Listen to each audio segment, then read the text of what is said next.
Bienvenidos y bienvenidas a una nueva entrevista de Redacción Médica. En esta ocasión contamos con Diego Ayuso, secretario general del Consejo General de Enfermería de España, Juana Carretero, presidenta de la Sociedad Española de Medicina Interna, Montserrat Ximeno, vicepresidenta primera de la Sociedad Española de Medicina Interna, Karina Escobar, presidenta de la Plataforma de Organizaciones de Pacientes, Remedios Martín, presidenta de la Sociedad Española de Medicina de Familia y Comunitaria, Almudena Quintana, directora general asistencial de la Consejería de Sanidad de la Comunidad de Madrid y, finalmente, con Pilar Rodríguez Ledo, presidenta de la Sociedad Española de Médicos Generales y de Familia. Con este grupo de profesionales se analizará qué camino debe seguir España para encaminarse hacia un modelo sanitario que se garantice la continuidad asistencial del Sistema Nacional de Salud. Para ello, se abordarán aspectos de gran importancia como los futuros retos del Sistema Nacional, el papel de las sociedades científicas, la continuidad asistencial de los pacientes, la aportación de este colectivo dentro de la sanidad y, finalmente, la administración y su influencia en el Sistema Nacional Español.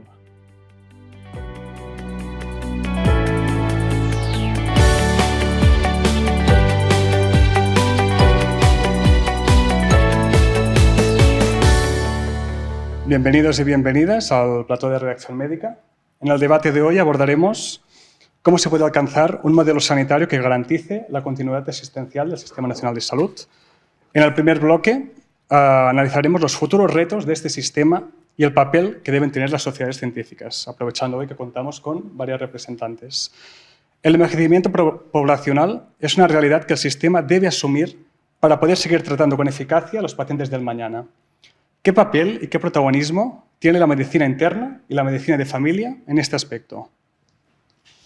Bueno, pues comienzo yo rompiendo el hielo.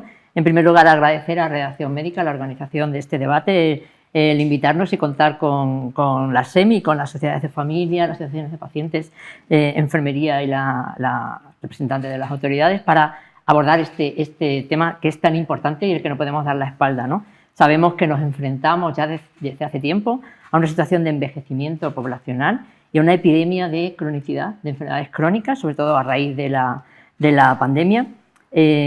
A tu pregunta de qué supone este envejecimiento, ¿no? Pues sabemos que ahora mismo en España y en Europa 1 de cada 5 personas tiene más de 65 años y ese porcentaje seguirá subiendo hasta el 2050, siendo aproximadamente el 31-32% de la población que tenga más de 65 años, ¿no? Eso supone una carga asistencial muy importante, sobre todo por lo que te decía, por esa carga de comorbilidades y multimorbilidad que conllevan o que asocian esas personas. Actualmente en medicina interna, que damos 1 de cada 4 altas del servicio del Sistema Nacional de Salud, el 56% de esas altas son en personas mayores de 75 años.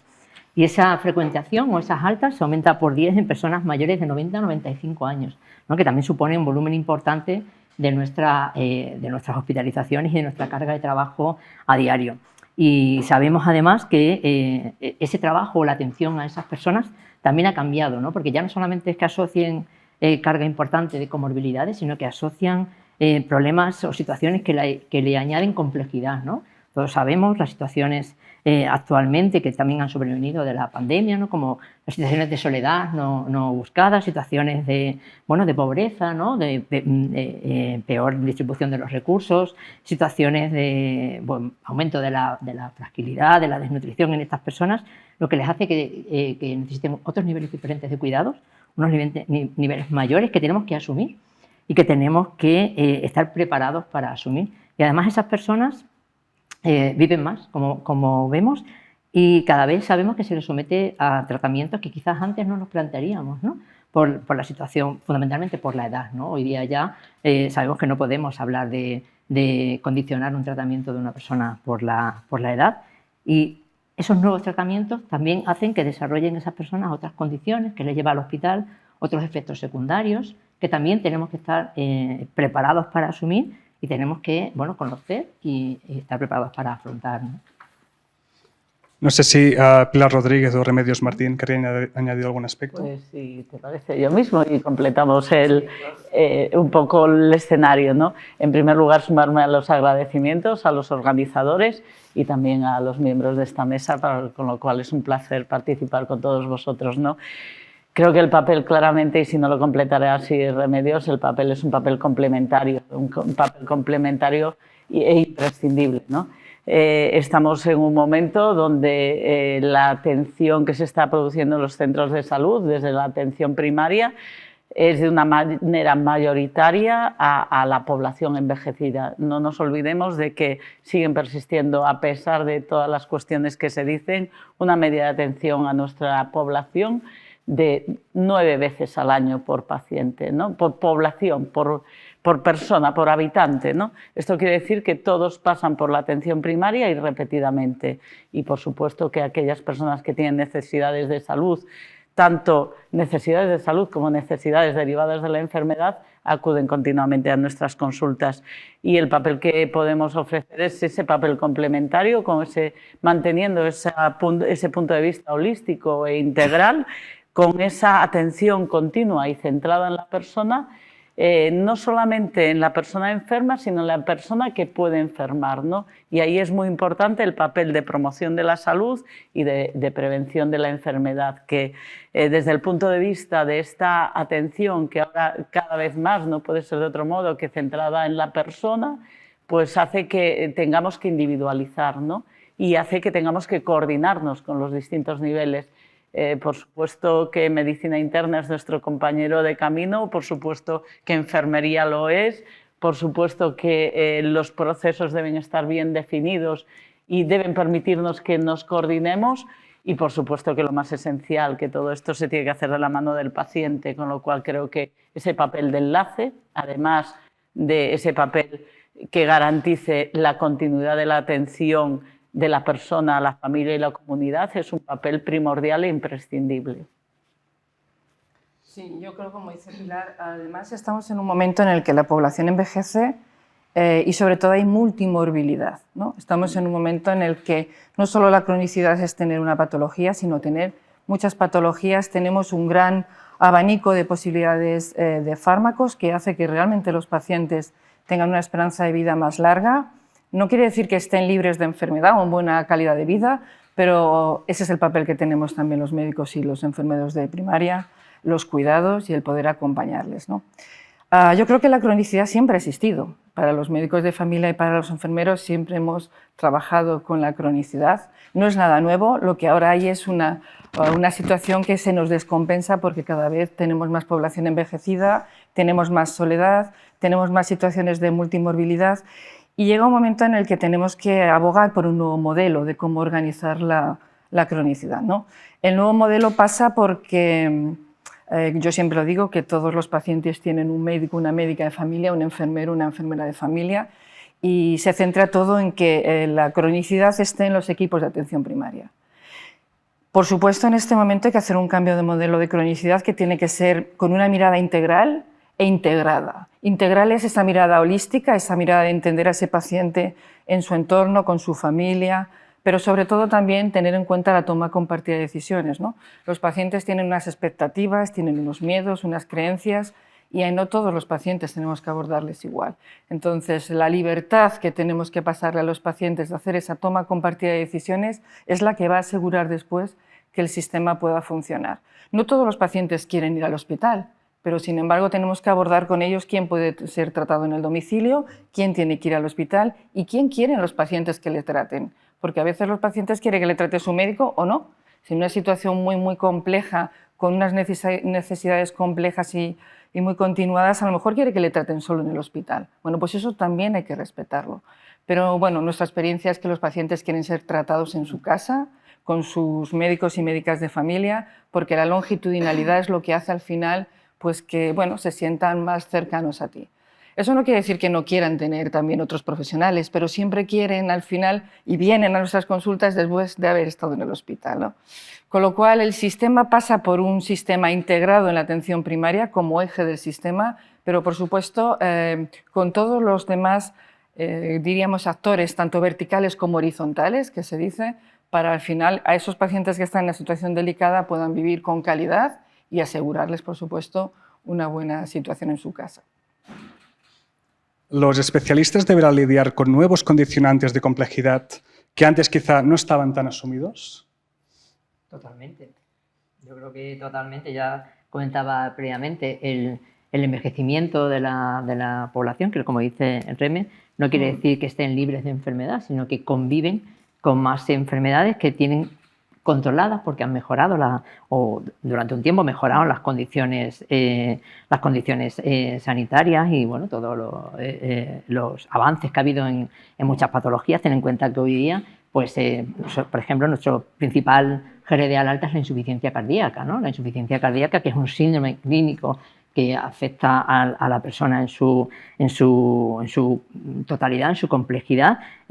Yo creo que comentábamos ayer en una reunión que solamente hay un 5% de personas con insuficiencia cardíaca que no tengan una pluripatología, ¿no? Que no tengan una multimorbilidad, porque se asocian varias enfermedades que ninguna de ellas prevalece frente a la otra.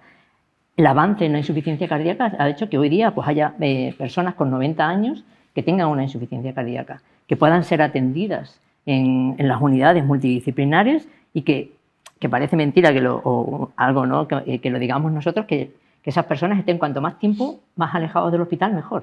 El paciente, estoy completamente de acuerdo, cuanto más alejado esté del hospital, mejor, y cuanto más tiempo esté en su casa, mejor, ¿no? El hecho de que a una persona la vea siempre el mismo médico, sea su médico de familia o sea su referente hospitalario, el internista, se ha demostrado que mejora la adherencia, mejora la supervivencia de esas personas. Pero ya no solamente esos beneficios, ¿no? Son esas mejoras socioeconómicas, pues también lo que hablábamos ante la soledad, ¿no? La soledad no deseada de esas personas, la pobreza, ¿no? El riesgo de desnutrición o de malnutrición de esas personas, aumenta el riesgo de caídas, aumenta el riesgo de, pues eso, ¿no? Que estén peor atendidas en ese sentido. Todos esos condicionantes hay que estar preparados, como decía antes, para poder atenderlos. La sanidad española cada vez ha ido avanzando hacia un abordaje multidisciplinar a la hora de tratar a un paciente. ¿El Sistema Nacional de Salud está suficientemente cohesionado para ofrecer una atención integral a los pacientes desde distintas perspectivas? Bueno, buenas tardes. Muchísimas gracias a Redacción Médica y a todos mis compañeros por esta mesa que seguro que es muy, muy innovadora y muy atractiva. Yo creo que llevamos años preparando, bueno, yo creo y es la realidad, llevamos años preparándonos para la cronicidad, pero todavía nos quedan dentro del Sistema Nacional de Salud muchas lagunas organizativas y de gestión para el abordaje real de la cronicidad. Desde el año 2012 tenemos estrategia de la cronicidad a nivel ministerial, pero llevamos 12 años y todavía cada comunidad autónoma sigue desarrollando el abordaje de este problema de distinta forma. Entonces yo creo que aún todavía no tenemos el Sistema Nacional de Salud cohesionado para esta atención integral que merecen estos pacientes, que son una gran mayoría, como todos sabemos y como estamos poniendo de manifiesto aquí. Vemos que hay muchas áreas de mejora en la coordinación, como vemos y estamos tratando aquí, incluso entre atención primaria y atención hospitalaria, que es algo que tendría ya que estar superado, pero aún así somos niveles que todavía tenemos muchas áreas de mejora. Y sobre todo, para la atención integral, también se ha tratado aquí, es fundamental la coordinación sociosanitaria, que yo creo que ese es parte del futuro.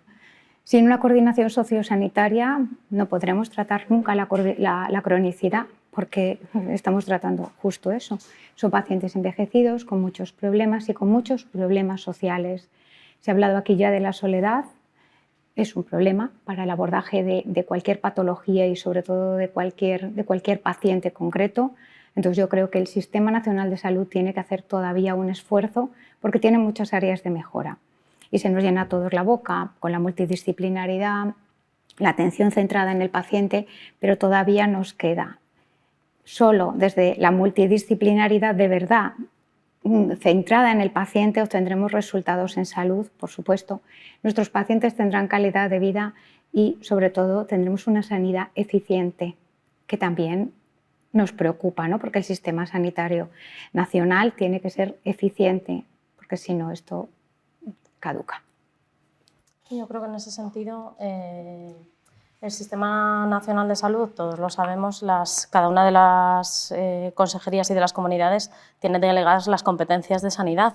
Entonces, intentar cohesionar 17, o hablar de cohesión en un marco en el que tenemos 17 comunidades autónomas distintas, Ingesa y el resto de mutualidades y de intervinientes en el sistema, pues es complicado.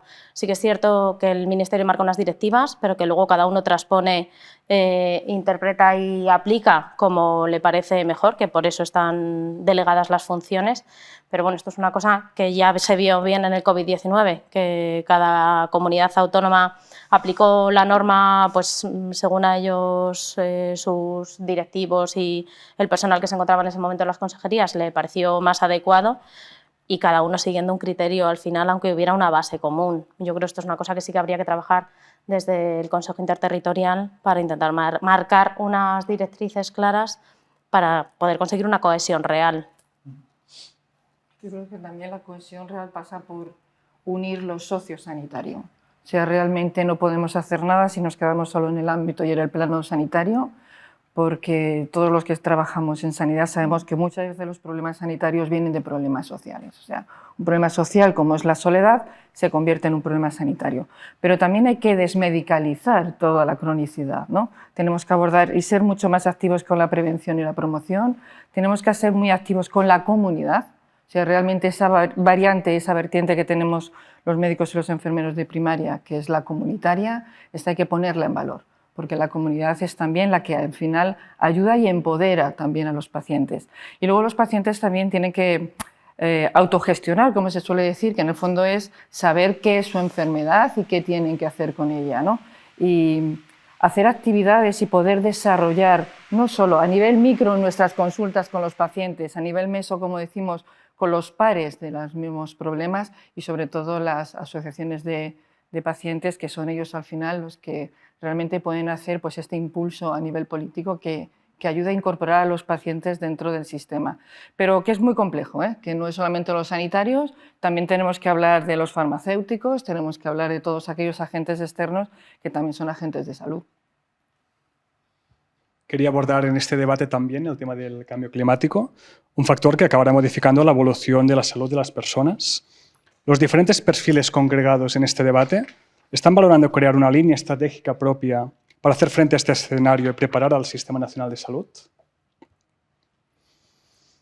Bueno, nosotros desde SEMI, empiezo yo, desde SEMI es un problema que nos preocupa y nos preocupa de hace tiempo, aunque de manera reciente, desde hace poco, hemos creado pues, una línea estratégica. Nos preocupa porque nos tenemos que preocupar, evidentemente, de un tema tan candente como es el cambio climático y la transición ecológica. De hecho, nuestra sociedad, junto con otras 31 sociedades de Latinoamérica y el Caribe y Portugal, hemos elaborado unas recomendaciones sobre cambio climático. Creemos que medicina interna, pues como cualquier otra especialidad, pero más interna por su carácter integral, tiene un papel fundamental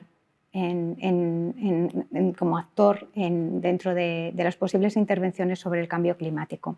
Creo que todos los profesionales de la salud tenemos una labor indiscutible en actuar porque esto nos va a afectar a todos. No solo la gente a lo mejor ve el cambio climático como algo lejano, pero no es así, lo estamos viviendo todos los días y esto va a condicionar mucho los determinantes sociales de nuestros pacientes. Entonces hay que actuar ahora mismo. Hay que actuar, lo primero, por supuesto, concienciando incluso a nuestros propios profesionales y a nuestros propios socios sobre la importancia del cambio climático y luego, por supuesto, promoviendo actuaciones y investigando, ¿no? Porque yo creo que tenemos que adelantarnos a que lleguen las consecuencias que están ahí y que no son algo lejano, sino que las sequías, la pobreza, eso van a ser determinantes sociales que van a condicionar mucho nuestra cronicidad. Si me permites, realmente desde la SEM también estamos en la misma línea. Creemos que es muy importante de cara a los determinantes sociales, como decía Monse, pero también de cara a la propia salud, ¿no? Cada vez observamos más cómo distintas cuestiones medioambientales influyen en la salud de nuestras poblaciones y no solamente hablamos de lo que ha pasado el último año con la ola de calor, sino también con el tema de las enfermedades infecciosas con los vectores y lo que estamos hablando al final es de salud pública y no nos olvidemos la cercanía también que la medicina de familia y salud pública deben mantener, ¿no? Decíamos antes de la comunidad.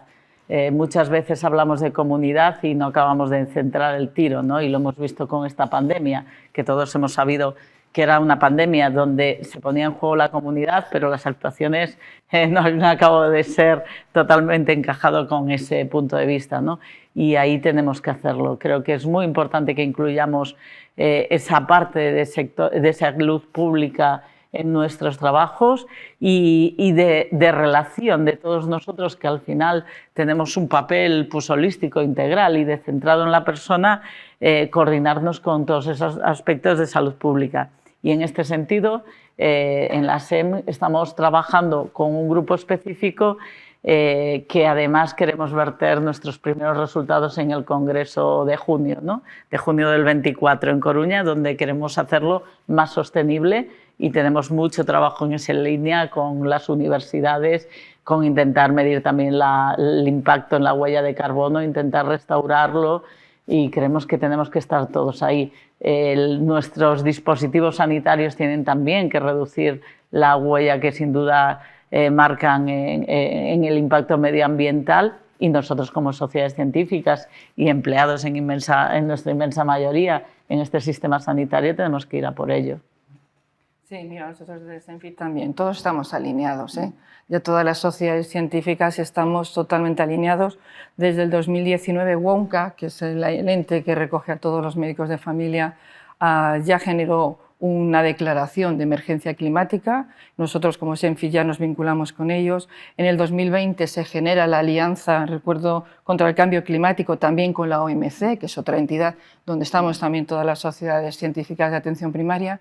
Pero nosotros como sociedad científica vemos también la salud planetaria transversal a todo lo que hacemos los médicos de familia y a todo aquello que abordamos, desde las infecciosas, pero también desde cardiovascular, la dieta saludable, la dieta mediterránea, la dieta planetaria, el ejercicio físico, la educación para la salud. O sea que realmente hay muchas cosas que al final nos hacen, pequeñas cosas que nos hacen ver que es salud planetaria.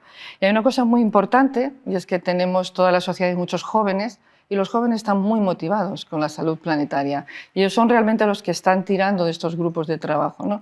Y como tienen otra forma de abordar los temas, pues hacen actividades, digamos, docentes desde el ámbito del escape room o lo que llaman ellos, pues eso, la detección del CO2 en cada una de las actividades que hacemos en los centros de salud y medir. Y esta motivación nos lleva arrastrando a todos los demás. Pero lo que hay que medir también es qué hacemos cada uno de nosotros en nuestra consulta. Desde que prescribimos, qué tipo de medicamentos y en qué envases prescribimos, qué inhaladores, cómo educamos también a nuestros pacientes con la salud planetaria. Y eso sí que es una cosa importante que hay que educar, y esto hay que empezar a educar en la universidad, porque es realmente donde al final se forman los profesionales que van a ser médicos o enfermeros y enfermeras y que van a poder trabajar con los pacientes en el micro, que es la consulta. Yo creo que es una cosa muy importante que ha dicho Montse, y es que la pregunta es ¿qué vamos a hacer? Y es que el cambio climático, la influencia del cambio climático sobre las enfermedades está ya aquí. O sea, quien no se haya puesto las pilas ya, tarde va, ¿no? Entonces, esto ya lo tenemos encima y ya tenemos que afrontar lo que no hemos sabido ver antes, ¿no? Igual que con el envejecimiento, igual con todo lo demás, tenemos que ponernos en marcha ya. Y luego otra cosa que yo pilar muy importante es que los principales contaminantes, digamos, entre comillas, somos los profesionales sanitarios, porque en los hospitales somos uno de los principales actores sobre la huella de carbono, ¿no? Y tenemos que tender a hacer hospitales más sostenibles y menos contaminantes, ¿no? Con todo lo que hacemos en nuestro día a día. Y el consumo de los hospitales. En ese sentido se están haciendo muchas cosas desde la Dirección General de Infraestructuras para disminuir la huella de carbono. Los centros de salud nuevos que se están construyendo se buscan métodos de energía renovables, se están poniendo placas solares, bueno, se están haciendo muchas actuaciones para intentar reducir también el impacto que como cada uno de nosotros como intervinientes en este sistema podemos hacer. Y por otro lado, y hablando del tema, Comentaba Pilar el papel fundamental de salud pública. Sabéis que la Comunidad de Madrid, desde la Dirección General de Salud Pública, por ejemplo, tiene 2 planes que hace periódicamente, el plan de la ola de calor y el plan de la ola de frío, en el que nos hace partícipes a todas las direcciones generales, las gerencias hospitales, atención primaria, al SUMA, a los profesionales, a los pacientes, con directrices para profesionales, para pacientes, poniendo el foco en las personas mayores, en la hidratación, en la prevención de la exposición.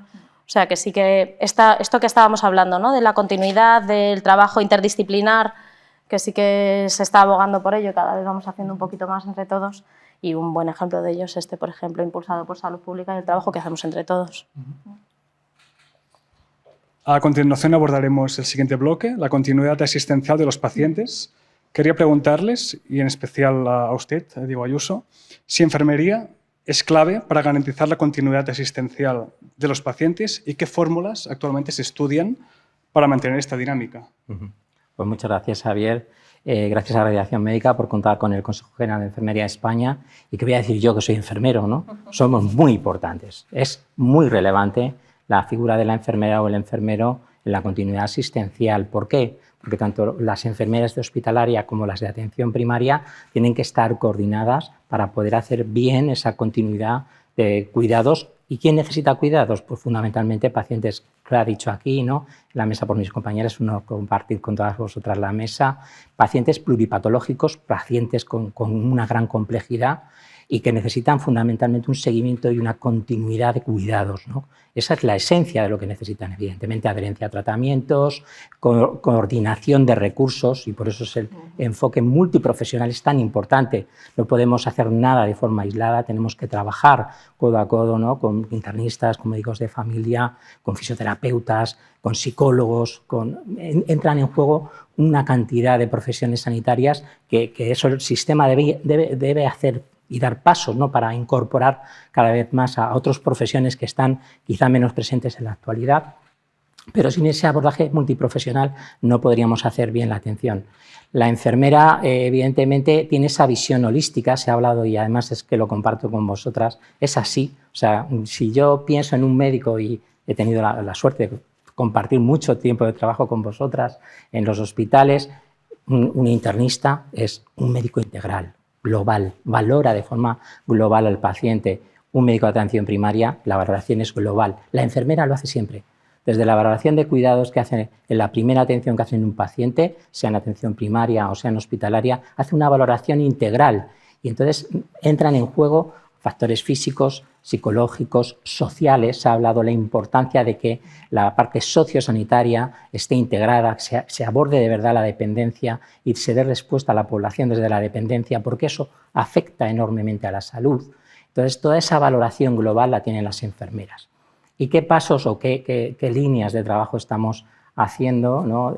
La profesión enfermera? Se está avanzando en las enfermeras de práctica avanzada, las enfermeras gestoras de casos, las enfermeras de enlace o de continuidad asistencial tienen un papel protagonista absoluto. O sea, un paciente complejo que está llevado por una enfermera gestora de casos o de enlace va a coordinar en cada momento las necesidades asistenciales del paciente, independientemente del nivel asistencial donde se encuentre, esté en domicilio, esté en un sociosanitario, esté en un hospital o esté en primaria. Va a tener esa visión y va a proporcionar los mejores recursos dentro de los disponibles, ¿no? Aquí tenemos una compañera que está en servicios de salud, hace política y gestión sanitaria. Sabemos que los recursos son limitados. Evidentemente, dentro de esos recursos limitados sí que pensamos que hay que hacer esfuerzos en reforzar la atención primaria de salud. Tenemos, yo creo, un sistema sanitario muy robusto en la atención aguda hospitalaria, pero no tanto en la primaria, y la primaria cada vez pues, tiene pacientes mayores con mayor dependencia, con mayor necesidad de cuidados, y estamos haciendo una atención reactiva, no estamos haciendo una atención proactiva. Y en enfermería hay especialistas, especialistas en enfermería familiar y comunitaria, y no estamos ni en la familia ni en la comunidad. Estamos intentando, ¿no?, hacer lo que podemos, ¿no?, y mis compañeros médicos lo mismo, y eso hay que dar solución. ¿Cómo? Invirtiendo. En nuestro país se invierte un 14,5% del gasto sanitario relacionado con el PIB. En Europa es un 25%. Entonces hay que reforzar la primaria, es fundamental. Y apostar por estas figuras de enfermeras de práctica avanzada. No podemos seguir haciendo lo mismo si queremos conseguir resultados diferentes, y en este momento hay que conseguir resultados diferentes y contar con los pacientes. Y tenemos aquí a Karina, fundamental. Todas las estrategias de cuidados que hagamos, contemos con ellos y que estén a nuestro lado, diciendo qué necesidades tienen reales, y nosotros como profesionales intentar resolverlas. Ese es nuestro papel. Lo ha llegado a mencionar un momento en su intervención. ¿Cómo se puede llegar a facilitar esta coordinación entre servicios sanitarios y sociales? Bien, pues hay diferentes modelos. La verdad que la variedad que tenemos en el país es amplia, lo se ha comentado, la sanidad está transferida y evidentemente cada servicio de salud decide cómo implementar, ¿no?, sus estrategias de continuidad asistencial. Hay modelos en los cuales las áreas sanitarias o asistenciales son únicas, son gerencias únicas, integran directamente la atención hospitalaria y la primaria en una sola gerencia. Eso es un paso a favor, porque al final la toma de decisión se tiene en cuenta todos los ámbitos. Están las OSIs, ¿no?, en toda la zona norte de España, que son esas organizaciones sanitarias integradas, que son en la misma línea de gerencias únicas. Hay otras comunidades autónomas, por ejemplo Madrid, cuenta con direcciones de continuidad asistencial que son médicos y que son referentes dentro de los hospitales haciendo esa coordinación y hacen una labor indiscutible y fantástica. Se coordinan también con estas enfermeras de enlace, tanto a nivel hospitalario como primario, y juntos sumamos, vamos juntos en esto y está dando muy buenos resultados. Y hay otros sitios, otras comunidades autónomas que no cuentan ni con direcciones de continuidad asistencial ni con áreas integradas, y es pues, un poquito pues, peor, porque es más difícil, porque al final tenemos que tener claro que estemos donde estemos, tenemos que dar solución a los pacientes, a la ciudadanía que estamos atendiendo. Ese es nuestro objetivo. Y si cada uno de nosotros tenemos solo o vemos solo una parcela y no hay nadie que coordina a ese paciente según va pasando por niveles asistenciales, no lo estamos haciendo bien. Yo solo hay una cosa, la verdad es que el papel de enfermería es muy importante, todos trabajamos, cada uno hasta el techo de competencias que tiene, pero enfermería es vital que trabaje desde los cuidados. Hay un entorno en el que la enfermería de práctica avanzada hace su trabajo, que es el domicilio. Sí. No olvidemos que el domicilio es en el espacio en el que enfermería puede hacer más. Tienen no solo los cuidados, sino también después todo tipo de abordajes, y la cronicidad se aborda dentro del domicilio. Y solo un pequeño apunte con lo de las gerencias únicas. Nosotros, como médicos de familia y como atención primaria, consideramos que lo que hay que tener es una gerencia de primaria y una gerencia del hospital. Lo que hay que asegurar es que haya una relación integral, que haya unas rutas asistenciales que se llaman, que haya unas unidades de continuidad asistencial, porque esa unidad intermedia de continuidad asistencial es la que asegura la transición desde casa al hospital y desde el hospital a casa, ¿no? Y de esa manera, como haciendo este engranaje los tres, conseguiremos que la continuidad asistencial, y de hecho es que se nota, ¿no?, en aquellos entornos donde hay unidades de continuidad asistencial, pues bueno, todo está mucho más fácil para el hospital y para la primaria. Yo creo que la clave es justo lo que comentas, es la coordinación. Sí. O sea, de una manera o de otra, sí, efectivamente que se hablen, ¿no?, los profesionales de un sitio y de otro, eso es fundamental. Y has puesto, yo creo que la guinda del pastel con la atención domiciliaria. El paciente complejo y pluripatológico está en su domicilio habitualmente, el mayor parte del tiempo. Esta mañana he estado en un foro de ELA y los pacientes nos trasladaban su situación, su vivencia, y la verdad que se ponía de manifiesto la importancia de reforzar la atención y el cuidado en domicilio. Y eso hoy en día es un déficit importante, porque al final la enfermedad de atención primaria efectivamente tiene sus pacientes identificados con mayores necesidades de atención, va a los domicilios, pero no tiene tiempo suficiente para estar todo el tiempo que debería. Y también la parte de educación sanitaria y para la salud a los cuidadores, que son al final los que se quedan con el paciente complejo. Eso también hay que reforzar. Sí, totalmente de acuerdo. En esa línea quisiera aportar una cosa, ¿no? Porque, y recordando un poco lo que ha dicho Juani antes, ¿no?, con lo de medio ambiente, que ya vamos tarde, ¿no? Yo con esto de la coordinación tengo la sensación de que es que ya vamos tarde, que seguir discutiendo sobre qué modelo nos coordina mejor o no, para mí es una pérdida de tiempo. Yo creo que lo que tenemos es que hacer un cambio cultural todos, las administraciones, las entidades y los profesionales, las personas, con que es que no hay otra opción, que la única opción real es coordinarse. Coordinarse en el domicilio, coordinarse en el hospital, entre distintos profesionales del hospital, con el sociosanitario, con otros agentes que trabajan en los domicilios. Tenemos que coordinarnos, esto ya no cabe discutirlo más, y hasta que no hagamos ese paso valiente y nos lo metamos aquí en la cabeza y en nuestro ADN, esto es difícil que cambie. Yo no creo que haya ningún tipo de gerencia que asegure que nos coordinemos. En teoría parece que es más fácil, ¿no? Parece que sería más fácil cuando hay un elemento, pero yo también me gustaría reflexionar.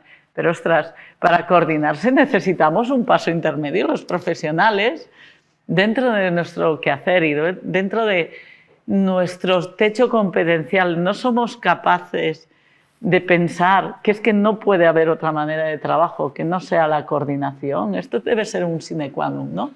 Y tenemos que dar ese paso, y dar ese paso entre todos, ¿no? Dejar la posibilidad de que haya otro modelo. O sea, es que es inadmisible. Creo que los pacientes deberían decirnos que lo contrario no es admisible. Es como si dijéramos, pues podemos elegir entre dañar y no dañar, ¿no? Es que dañar no es aceptable, ¿no? Y yo creo, como paciente, porque los profesionales somos pacientes, que la falta de coordinación no es aceptable, ¿no? Pero Bueno, yo creo... es muy importante porque, por ejemplo, nosotros en los servicios de medicina interna,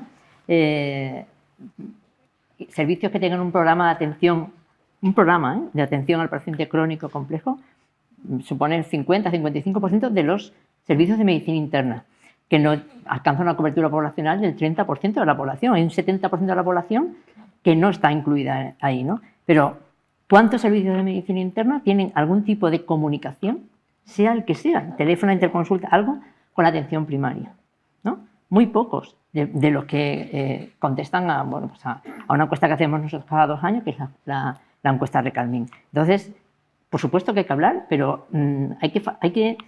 podemos discutir un montón de cuál es el mejor sistema. El mejor sistema para cada uno es el que funcione en cada sitio, ¿no? Pero tenemos que interiorizar que tenemos que comunicarnos los profesionales, hay que comunicar la enfermería. Por ejemplo, en Extremadura, que no tenemos nada parecido a un proceso asistencial del paciente crónico complejo, ahora, ¿no? Tenemos la e-consulta médica hace ya mucho tiempo y ahora ha empezado la e-consulta enfermería.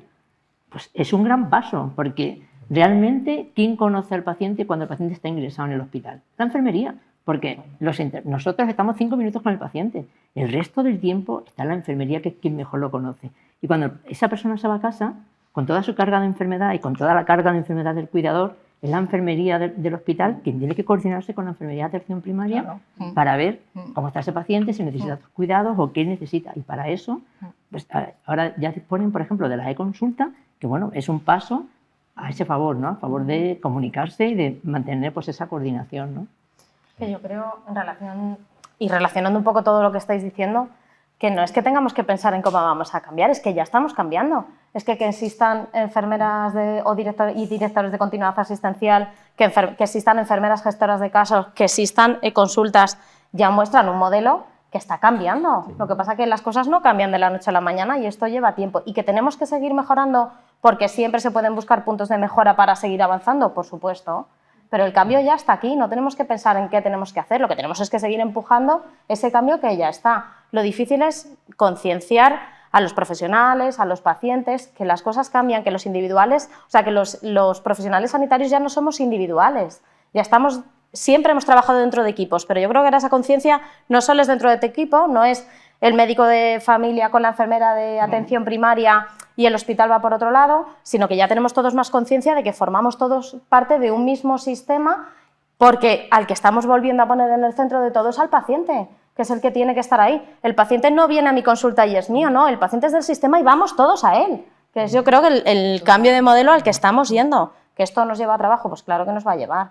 Difiero en Diego cuando dice que no estamos haciendo suficiente comunitaria, evidentemente podríamos hacer más, pero yo creo que el papel que hace medicina de familia comunitaria, las enfermeras, sean o no especialistas dentro de atención primaria, es fundamental. Van a los colegios, van a los centros de mayores y en cuanto a lo que estábamos hablando de la atención sociosanitaria, ¿quién es el primero que detecta cuáles son, qué paciente o qué persona dentro del centro de salud o dentro de cualquier hospital tiene un problema social? Los profesionales sanitarios son el eje de partida, porque es muy raro que un paciente o que cualquier persona estando en su casa vaya a ir a la Consejería de Familia, en el caso de Madrid, a pedir un recurso. Normalmente alguien ha tirado ya del hilo y ha dicho, ¿podría usted, Manoli, ir allí a que le echen una mano a ver qué parten? O desde los centros de media estancia valorados por las enfermeras y por los médicos que están allí, las trabajadoras sociales, que hacen un papel fundamental tanto en hospitales como en atención primaria, y yo creo que esto es un cambio de concepto que ya está aquí y que tenemos que seguir impulsando, que no tenemos que dejar de lado. Y luego dentro de las propias consejerías, para que esto no se pierda, que sea más sencillo, tenemos varios grupos de trabajo en los que estamos implicados.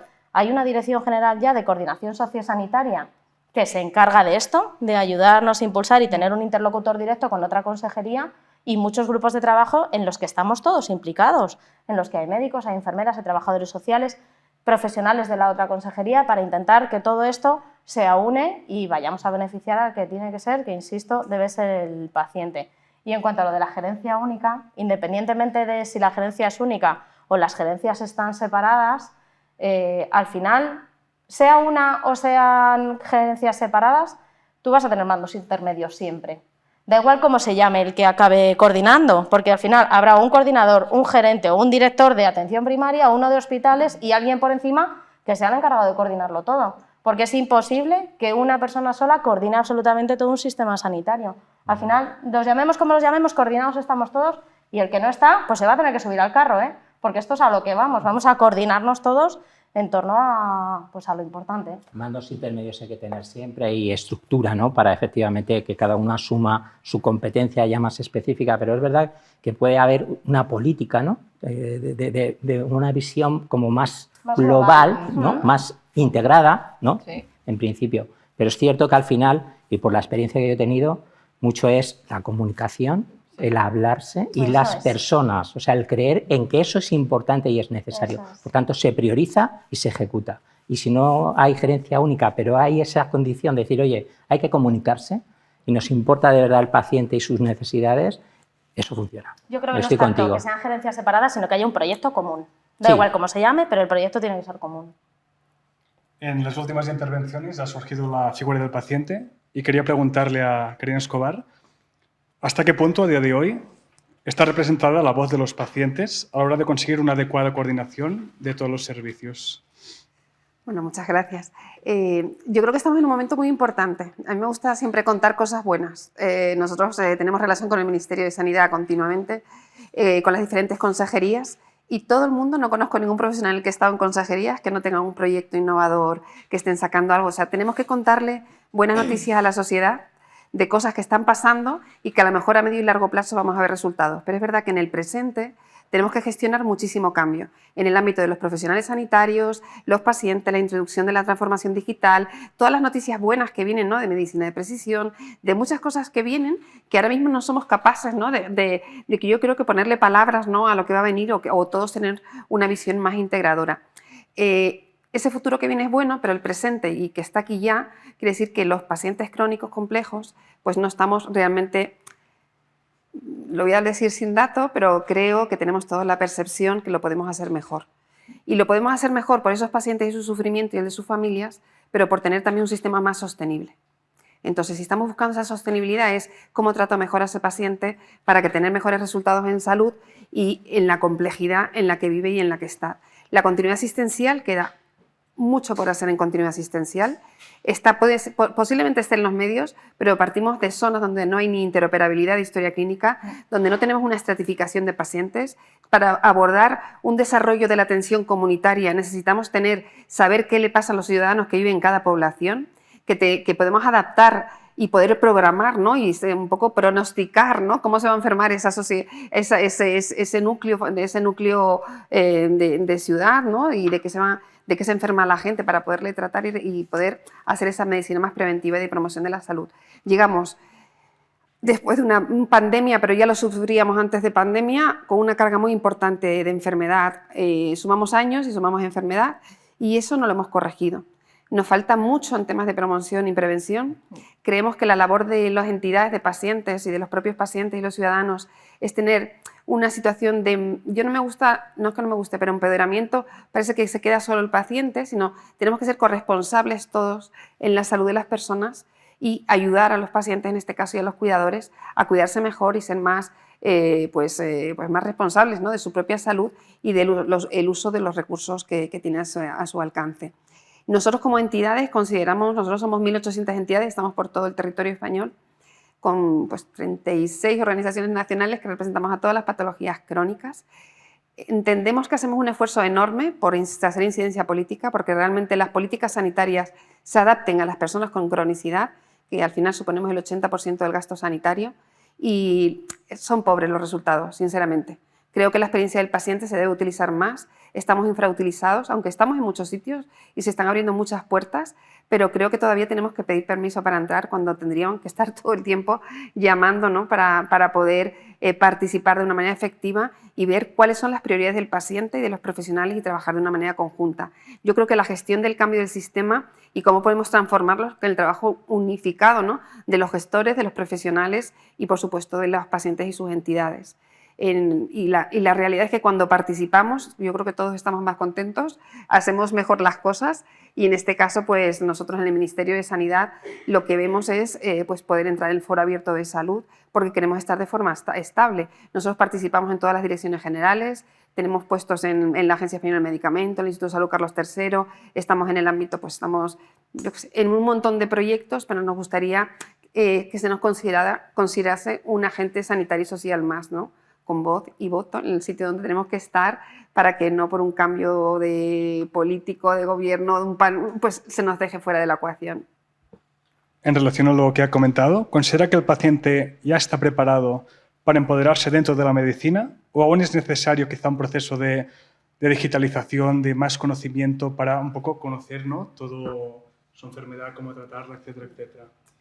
Bueno, estamos en un proceso que la educación sanitaria tiene que cambiar. Siempre estábamos muy dirigidos. Nosotros estamos en la red de escuelas de salud del Ministerio de Sanidad y hemos trabajado con casi todas las consejerías y sus escuelas de salud. Y yo creo que están en un momento todas ellas de cambio, de ver otra vez, y nosotros esto ya lo decíamos prepandemia, estamos muy focalizados en tratar, vamos a hablar de los de diabetes y los de no sé qué, y al final el paciente tiene una serie de patologías que pues tiene una salud que tiene diferentes nombres de patologías, pero el paciente no le estábamos ayudando a lo mejor a cuidarse su salud y no su enfermedad. Esto es un cambio que creo que deberíamos pensar, que las personas que vivimos con diferentes patologías no estamos pensando en las patologías, sino cómo estamos de nuestra salud hoy, cómo nos gestionamos, cómo ayudamos a ese paciente a vivir más años de calidad y que sienta que tiene un papel en su propia salud. Eso es muy importante, porque si lo delegamos todos los profesionales o en el sistema y nos estamos quejando todo el tiempo, poco avanzaremos y menos felices seremos o menos control tendremos de nuestra vida.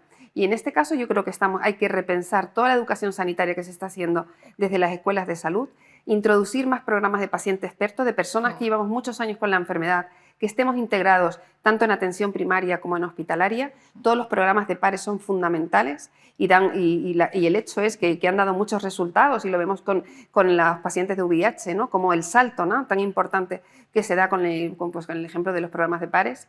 Y creo que en el ámbito de la corresponsabilidad tenemos que participar todos, profesionales y pacientes y entidades. Y en ese caso pues nos queda porque ahora mismo tenemos un cambio, es corresponsabilizar más a la gente de salud con todo lo que estáis hablando, de temas de medio ambiente, de temas de comorbilidades, de temas de innovación que contrae otras responsabilidades para el paciente, pero también en el ámbito digital, ¿no?, que viene a cambiarlo todo. Nosotros hace poco hemos sacado un estudio de salud digital y los mayores de 70 años tienen realmente complicaciones para comunicarse con el sistema. Tenemos que pensar en un sistema que siga guardando lo analógico y lo digital, porque va a haber personas que no se van a poder sumar al carro, ¿no? En nuestros datos que nos dicen que el 42% de los pacientes no entiende a su médico en el momento del diagnóstico.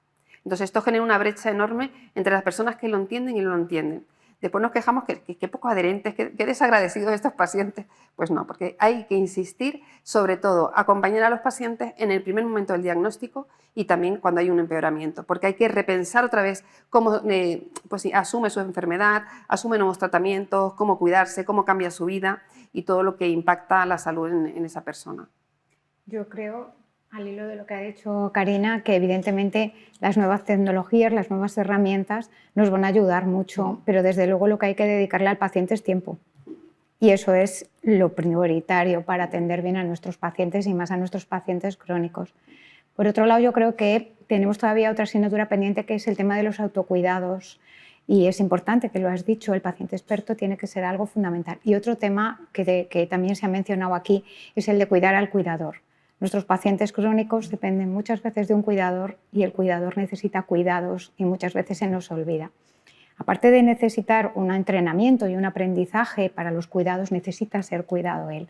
Entonces también yo creo que no podemos abandonar el papel del cuidador y cuidar al cuidador. Otro de los pilares que tiene un papel fundamental dentro del Sistema Nacional de Salud es la administración. Quería preguntar cuáles son para este colectivo los principales aspectos a abordar para garantizar un modelo sanitario que garantice la continuidad asistencial en el Sistema Nacional de Salud.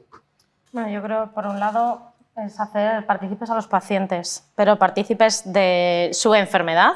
Lo que decía ella, muchos de los pacientes no se enteran de lo que le decimos. La comunicación, para que una comunicación sea eficaz, uno tiene que contar lo que quiere y el otro tiene que entender lo que recibe. Yo soy médico de familia y pasa muchas veces en la consulta, los compañeros están aquí, que vienen a que les expliques lo que le explicaron los demás, ¿no?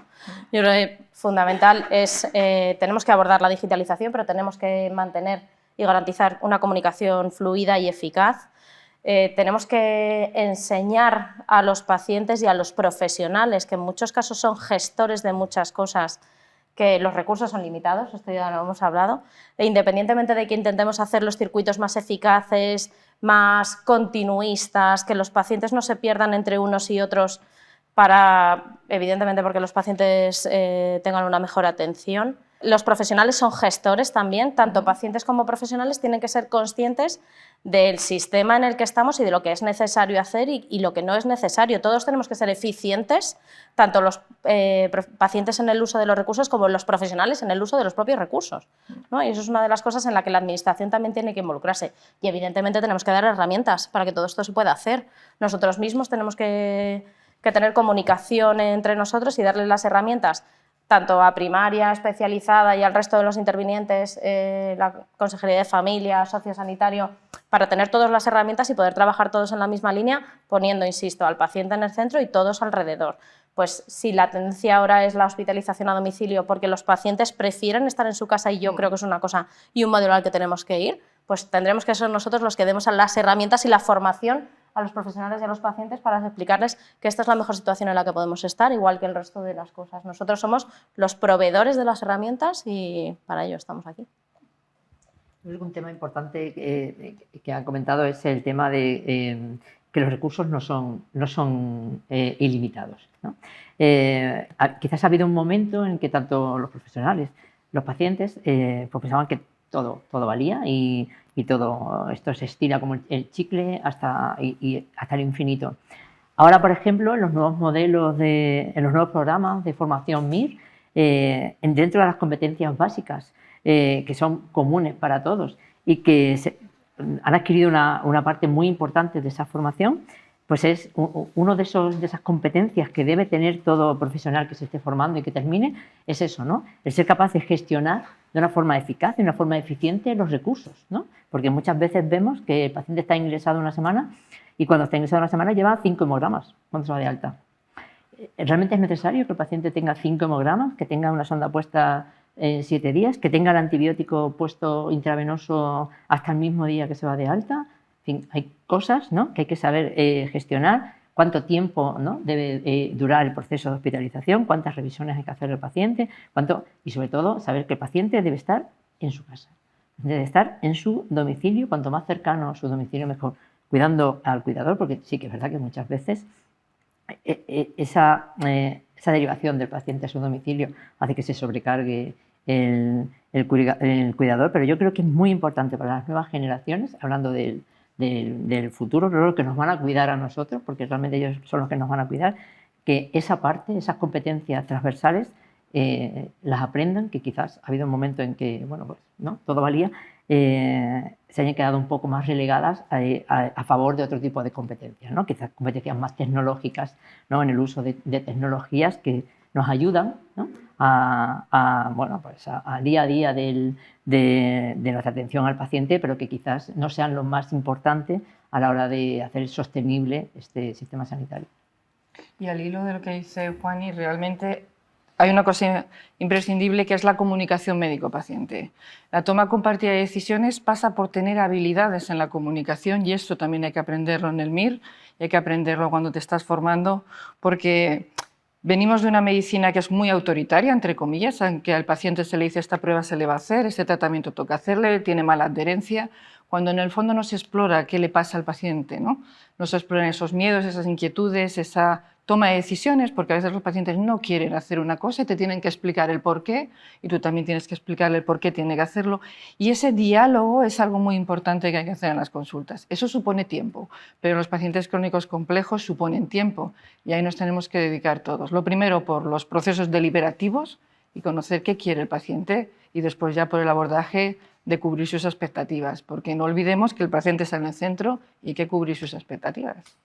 ¿Qué es ese primer momento del diagnóstico? Sí. Cuando Cuando hemos sido pacientes, y somos pacientes crónicos, yo lo soy, ese primer momento del diagnóstico, el 80% de lo que te dicen se te ha ido. Sí. O sea, nosotros, por ejemplo, porque somos sanitarios, Sí. pero eso se te va. Está ¿no? bloqueado. Claro, entonces cuando tú, igual, yo por ejemplo que hablo mucho, hablas con el paciente, le dices las cosas y cuando se va el paciente te dice, pero todo eso me lo ha dado por escrito, ¿no? Sí. Porque ya lo leeré en mi casa cuando O se llegue, lo porque cuento ahora a mi mismo... médica de familia. Claro, o mi médico me lo dice, porque en ese momento, entonces hay que dar tiempo, aprender a ponerse en el sitio de la persona que está allí y poder ser capaz de empatizar, ¿no? Y de poder transmitir e informarle, porque eso te garantiza que mucha parte del proceso vaya bien, la adherencia tanto al tratamiento como a las visitas y al programa, y eso muchas veces lo olvidamos porque las prisas del día a día nos hacen que nos olvidemos de eso, que es muy importante.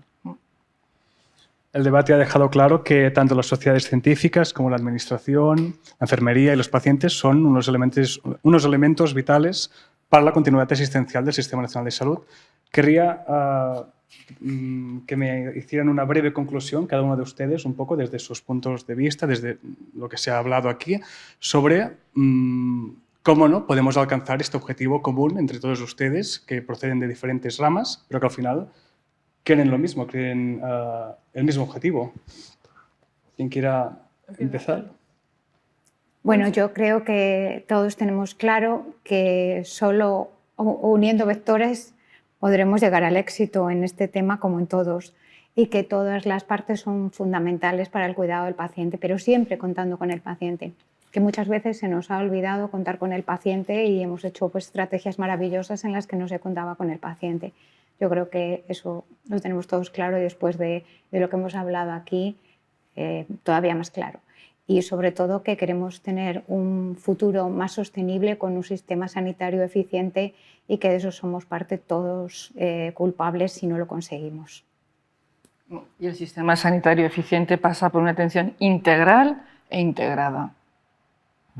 Creo que las nuevas tecnologías vendrán a ayudarnos y a ayudarnos mucho, pero que no debemos olvidar lo más importante, que es la prevención y la promoción de la salud. Y que con ello prevenimos muchísimas enfermedades crónicas y igual no necesitamos tantas nuevas tecnologías para nuestro día a día. Bueno, yo creo que el papel de las administraciones aquí, en el que estoy absolutamente de acuerdo con casi todo lo que se ha comentado, es proveer y facilitar que toda esta conexión entre todos nosotros por el beneficio del paciente se pueda ejecutar, ¿no? Bueno, pues yo creo que claramente debemos trabajar por la salud para ir por delante de la enfermedad. Creo que eso es fundamental, que nuestro punto de partida tiene que ser el paciente y a partir de ahí hablamos del resto, que coordinarse no es una opción, sino el día a día y no puede haber otra, y que todo pasa por comunicarnos con los pacientes, entre los profesionales, el equipo, no un equipo de trabajo, sino trabajar en equipo, que es muy diferente. Tenemos un sistema sanitario excelente, muy robusto, pero hay áreas de mejora. Creo que hay que poner el foco en una estrategia de la cronicidad y seguir avanzando. Se hacen las cosas muy bien, lo comparto contigo, por supuesto que sí. Y en primaria se hace muy bien. Con los recursos que hay, lo hacen excelente. Pero yo creo que hay que apostar un poquito más, seguir avanzando ahí y, desde luego, contar con las necesidades del paciente, contar con ellos para hacer una buena estrategia y políticas de salud. Y también apostar por el desarrollo competencial de las enfermeras y enfermeros, que yo creo que tenemos mucho valor que seguir aportando al sistema sanitario.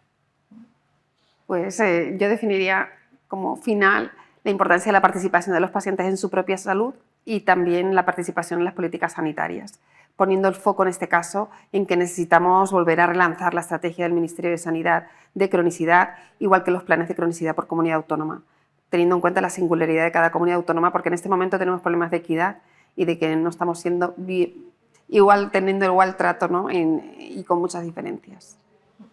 Pues muchas gracias por su tiempo, por sus intervenciones y hasta aquí el debate de redacción médica. Gracias. Muchas gracias. Gracias a vosotros. Gracias.